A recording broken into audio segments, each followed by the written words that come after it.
వాటిపైన పట్టు సాధించడం కోసమే అమెరికా అధ్యక్షుడు డొనాల్డ్ ట్రంప్ తహతహలాడుతున్నారు అనుకోవాలా? అంటే శాంతి నెలకొల్పకపోగా ఆయన దీనిలో డైరెక్ట్గా యుద్ధంలోకి దిగిపోవడం కొంత ఆసక్తి రేపుతోంది. అమెరికాకి కానీ డొనాల్డ్ ట్రంప్ కానీ శాంతి గురించి దాని మీద ఎలాంటి నమ్మకం లేవు అనేటువంటిది మనకి స్పష్టం. అందువలన మొత్తం ఆ ప్రాంత దేశాలన్నింటి మీద పట్టు సాధించాలనేటువంటిది దాని దీర్ఘకాలిక ఎత్తుగడ. దానికి ఒక సాధనంగా ఇజ్రాయెల్ ని మొత్తం అమెరికా ఇతర ఐరోపాలో ఉన్నటువంటి పశ్చిమ దేశాలన్నీ తయారు చేశాయి. వాళ్ళ పథకానికి కొరకరాన్ని కొయ్యగా ఇరాన్ తయారైంది. అందువలన ఇరాన్ ని దెబ్బతీస్తే మిగిలినటువంటి దేశాలన్నింటినీ కూడా భయపెట్టి తమ చెప్పు చేతుల్లో ఉంచుకోవచ్చు అనేటువంటిది అమెరికా ఎత్తుగడ. ఇప్పుడు అమెరికా భావిస్తున్నట్టుగానే ఇరాన్ ని సర్వనాశనం చేసి అక్కడ ఉన్నటువంటి మరొక గాజాగా ఇరాన్ మొత్తాన్ని మారిస్తే దాని ప్రభావం ఆ ప్రాంతంలో పశ్చిమాసియా లేదా మధ్యప్రాచ్య దేశాల్లో ఉన్నటువంటి ప్రజల మీద డెఫినెట్ గా పడుతుంది. ఆ ప్రజలు తమ ప్రభుత్వాల వైఖరిని గురించి రాబోయేటువంటి రోజుల్లో గట్టిగా ప్రశ్నించేటువంటి అవకాశాలు కూడా ఉన్నాయి. ఆ ప్రభుత్వాల మీద ఆ మేరకు ఒత్తిడి వస్తే అవి ఎలాంటి వైఖరి తీసుకుంటాయనేటువంటిది కూడా చూడాలి. ఇంకా మీరు చెప్పినటువంటి పుతిన్ తీవ్రమైనటువంటి హెచ్చరిక చేశాడు. అయితే ఇప్పుడు రంగంలోకి అమెరికా దాడులు చేసింది కనుక రష్యా ఏ విధంగా స్పందిస్తుంది, అదేవిధంగా చైనా ఏ విధంగా స్పందిస్తుంది, ఆ పరిసర ప్రాంతాల్లో ఉన్నటువంటి దేశాలన్నీ కూడా ఏ విధంగా స్పందిస్తాయి అనేటువంటిది ఇప్పుడు ఒక పెద్ద ప్రశ్నగా ఉందనేది మాత్రం వాస్తవం. రైట్. అంటే అమెరికా అధ్యక్షుడు డొనాల్డ్ ట్రంప్ ఇంకొక మాట కూడా మాట్లాడారు. రోజు వైట్ హౌస్ నుంచి ఆయన ఈ దాడి తర్వాత లేటెస్ట్ గా మేము ఆర్టీవీలో కూడా ఆ వీడియోస్ ప్లే చేయడం జరిగింది, మీరు చూసి ఉంటారు బహుశా. సో ఆయన ఏం చెప్తున్నారంటే God bless middle eastern countries అంటున్నారు. అంటే అర్థం ఎలా చూడాలి? ఆయన వ్యాఖ్యల్ని కేవలం ఆ మిడిల్ ఈస్టర్న్ కంట్రీస్ ని దేవుడే రక్షించాలనే రకంగా ఉన్నాయా, లేకపోతే వారి ఆశీర్వాదాలు ఉంటాయని రకంగా ఉన్నాయా? అంటే దేవుడు రక్షించాలి అనేటువంటి మాట ఉద్దేశంతో మాట్లాడారా, లేకపోతే ఆశీర్వదించాలని మాట్లాడారా? ఆ మాట ఎలా చూడాలి మనం? అంటే ఇంకా తీవ్రతరంగా many more targets are yet to be done అంటున్నారు ఆయన. ఇంకా చాలా టార్గెట్స్ ఉన్నాయి అనేటువంటి పదాన్ని ఆయన వాడుతూ ఉన్నారు అక్కడ.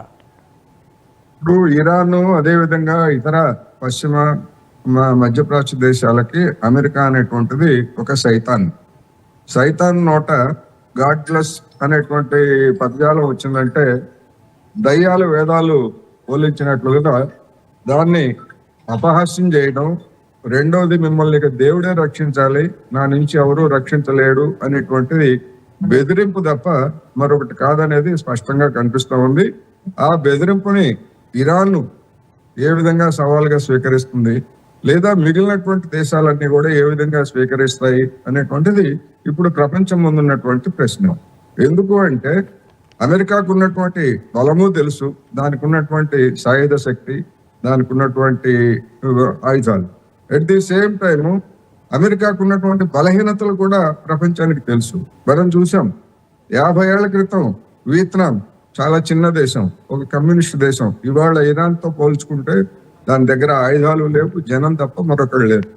అటువంటి వియత్నాము అమెరికన్లని, బలమైనటువంటి అమెరికన్లని వాళ్ళ దేశం నుంచి తరిమి కొడితే విమానాలు హెలికాప్టర్లు వేసుకొని బ్రతుకు జీవుడా అంటూ కట్టుబట్టలతో పారిపోయినటువంటి వాళ్ళు అమెరికాను. మన కళ్ళ ముందే ఆఫ్ఘనిస్తాన్ లో ఉగ్రవాదుల్ని మేము వేరేస్తాం తాలిబాన్లు అని చెప్పేసి అమెరికా రంగంలోకి దిగి అక్కడ కూడా కొన్ని సంవత్సరాలు దాడులు చేసిన తర్వాత దాని వల్లగాక మమ్మల్ని వదిలిపెట్టండి రా బాబు, మేము మీకు మా ఆయుధాలు మా వాహనాలు అన్నీ ఇస్తాము, ఇక్కడే వదిలేసిపోతున్నాం అని చెప్పేసి తాలిబాన్లకు సలాం కొట్టి వెళ్ళినటువంటిది అమెరికా. అందువల్ల దానికి ఉన్నటువంటి బలము తెలుసు, బలహీనతలు తెలుసు. దాడులు చేయటం వేరు, ప్రత్యక్షంగా ఇరాన్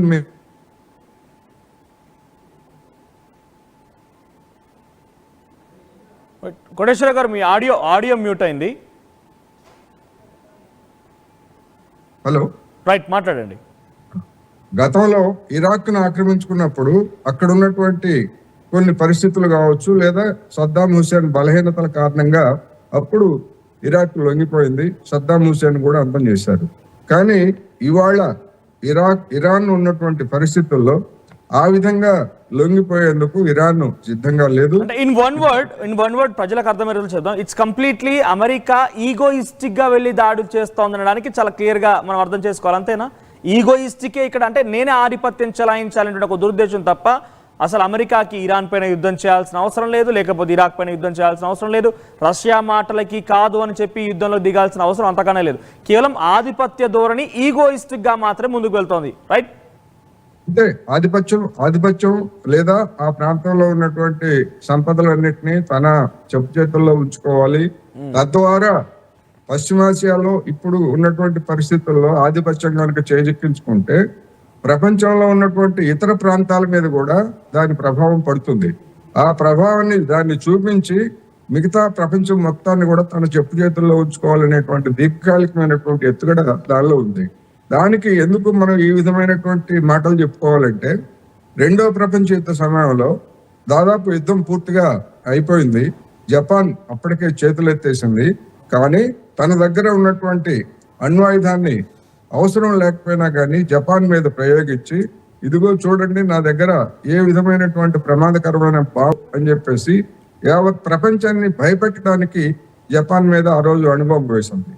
అదేవిధంగా ఇప్పుడు పశ్చిమాసియాలో కొరకరాన్ని కొయ్యగా ఉన్నటువంటి ఇరాన్నే నేను దెబ్బతీశాను, మిగిలినటువంటి దేశాలు నాకు ఒక లెక్క అని చెప్పేసి ఆఫ్రికా లేదా పశ్చిమాసియాలో ఉన్నటువంటి దేశాలన్నింటినీ కూడా తన అదుపులోకి తెచ్చుకోవడానికి అమెరికా పెద్ద పథకంతో ఉంది. అది ఏ మేరకు సక్సెస్ అవుతుంది, ప్రత్యక్షంగా తన సైన్యాన్ని రంగంలోకి దించుతుందా, లేకపోతే ఈ విధమైనటువంటి బాంబర్లతో దాడి చేస్తుందా, ఏమిటి అనేటువంటిది మనం చూడాల్సి.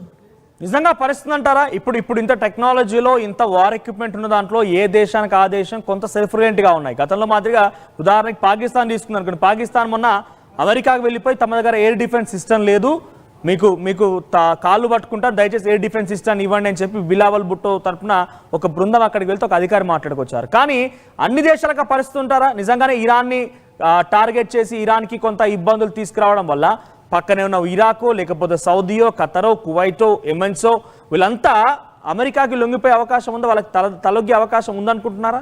అటువంటి సిచ్యువేషన్ వస్తుందా?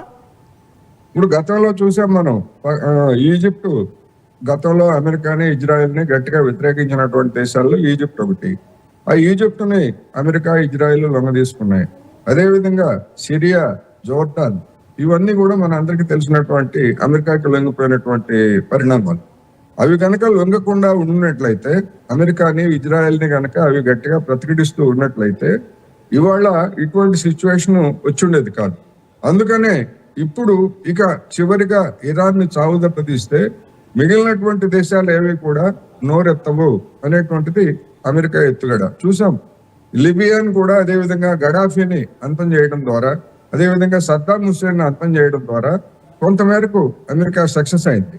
ఆ సక్సెస్ అయిన తర్వాత దాని కొనసాగింపుగా ఇప్పుడు ఇరాన్ని లొంగ తీసుకోవాలి అనేటువంటిది దాని ప్రయత్నం. అది ఏ మేరకు జరుగుతుంది, ఏమిటి అనేటువంటిది ఈ పరిణామాలు ప్రపంచంలో మరో సరికొత్త పరిణామాలకు నాంది పలుకుతాయా, లేకపోతే ఏం జరుగుతుంది అనేది ఆసక్తి కలిగిస్తున్నటువంటి అంశం. కోటేశ్వర గారు, ఫైనల్ గా అమెరికా దాడి చేసింది. సో అమెరికా ఆధిపత్యం చెలాయించడం కోసమే దాడులు చేస్తుందని చాలా క్లియర్ గా అర్థమవుతోంది. సో ఇప్పుడు ఈ దాడి తర్వాత ఎలా జరగవచ్చు? రష్యా వద్దని చెప్పింది, చైనా వద్దని చెప్పింది, ఇక్కడ చుట్టుముట్టు 21 దేశాలు, ఆఫ్రికన్, ఇస్లామిక్ అండ్ అరబ్ దేశాలన్నీ కూడా దాడి చేయకండి, ఇది ప్రత్యక్ష యుద్ధంలోకి మీరు రాకూడదు, మేము ఇరాన్ వైపుగా నిలబడతామనేటువంటి మాటలు చాలా బలంగా వినిపించాయి. దాంట్లో డైరెక్ట్గా యుద్ధంలోకి ఇప్పుడు హౌతులు దిగిపోయారు. గాజా మళ్ళీ సిద్ధమవుతోంది. ఏదో ఒక రకంగా తమకున్నటువంటి శక్తి సామర్థ్యాలకు సరిపోకపోయినా కూడా యుద్ధం చేయడానికి సిద్ధమవుతున్నారు. సో ఈ నేపథ్యంలో అమెరికా దాడిని ఈ దేశాలన్నీ ఎలా తీసుకునే అవకాశం ఉంది? ఏ మాత్రమైనా మూడో ప్రపంచ యుద్ధానికి సంకేతాలుగా కనబడుతున్నాయా? నిజంగా అటువంటి పరిస్థితి ఉందంటారా? ఇప్పుడు ఇరాన్ మద్దతుతో ఉన్నటువంటి హౌతీలు రంగంలోకి దిగొచ్చు.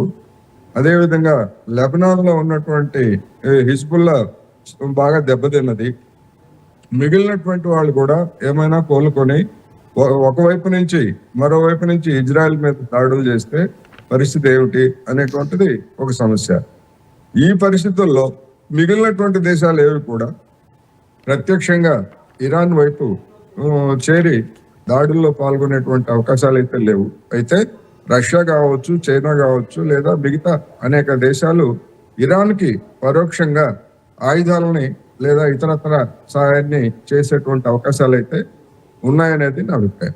కోటేశ్వర గారు, ఇప్పుడు ఏం జరగవచ్చు అంటే డైరెక్ట్ గా రష్యా ఇప్పుడు ఆల్రెడీ హెచ్చరించింది కాబట్టి బహిరంగంగా వాళ్ళు కూడా అమెరికాకి వ్యతిరేకంగా సిద్ధమవుతారా? నిజంగా ఇరాన్కి మద్దతుగా నిలబడి అమెరికా ఏదైనా చేయొచ్చు అంటారా? ఎందుకంటే ఆల్రెడీ ఇరాన్ కొంత సిద్ధమవుతున్నట్టుగా తెలుస్తోంది. ఏదో ఒక రకంగా అమెరికాని ఇబ్బంది పెట్టాలి. అక్కడ ఆ ప్రాంతాల్లో సుమారుగా 18 ఎయిర్ బేసెస్ ఉన్నాయి అమెరికాకు సంబంధించినవి. సో వాటిని ఇక్కడ ఏమంటారంటే అమెరికా అమెరికాకు సంబంధించిన ఇంట్రెస్ట్ని, మిడిల్ ఈస్టర్న్ కంట్రీస్ ఇంట్రెస్ట్ని మొత్తాన్ని కూడా పనిష్ చేస్తామనేటువంటి మాటను ఇరాన్ మాట్లాడుతోంది. సో దాంట్లో రష్యా కూడా భాగస్వామ్యం అవుతుందా? రష్యా కూడా భాగస్వామ్యం అయిపోయి ఈ ఎయిర్ బేసెస్ని, అమెరికా ఎయిర్ బేసెస్ని కొంత కుప్పకూల్చొచ్చు అంటారా? ప్రత్యక్షంగా రష్యా కానీ లేదా చైనా కానీ పాల్గొంటాయని నేనైతే అనుకోవట్లేదు.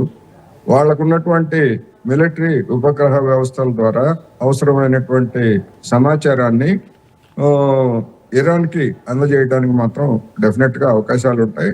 అలాంటి పరిస్థితిని మనం ఊహించవచ్చు. ఎందుకు అంటే అమెరికా లేదా ఇజ్రాయెల్ చేసేటువంటి దాడులు లేదా వాటి యొక్క యుద్ధ ప్లాన్ల గురించి గూఢచార సమాచారాన్ని ఇరాన్కి అందించి ఆ మేరకు అవి తోడ్పడతాయి తప్ప ప్రత్యక్షంగా అవి జోక్యం చేసుకునేటువంటి అవకాశాలు అయితే లేవు. అయితే ఇక్కడ మనం గమనించాల్సింది ఏంటంటే ఇప్పుడు ఇజ్రాయెల్ ఇదే విధంగా మరికొద్ది రోజులు ఇరాన్ మీద కనుక దాడులు చేస్తే ఇజ్రాయెల్ ఆర్థిక వ్యవస్థ కుప్పకూలిపోతుంది. దాని ఆర్థిక పరిస్థితి కూడా రోజు రోజుకి దిగజారుతా ఉంది. ఇప్పటికే గాజా మీద జరుగుతున్నటువంటి దాడులు